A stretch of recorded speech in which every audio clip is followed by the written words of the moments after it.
Anong saysay ng nararamdaman ko? Lalo't batid ko na ang aking puso ay hindi ko pwede ipagkaloob sa iba. Mananatili itong nakatali sa Sapiro at sa Encantadia. Bakit hindi mo aminin sa akin ang totoo, Armea? Para saan pa? Masasaktan ka ba? Hindi ba't batid natin na wala namang pagmamahal sa ating dalawa lalo't may minamahal kang iba? Sabihin mo sa akin, Soldarius, makakabawas ba sa iyong pagiging hari at sa iyong tungkulin ang naudlot mong pagmamahal kay Flamara?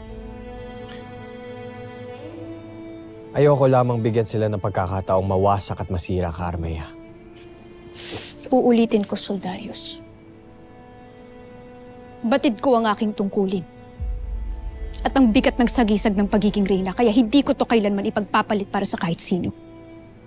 Kahit ano pang aking nararamdaman. Kaya hindi mo ko kailangang paalalahanan.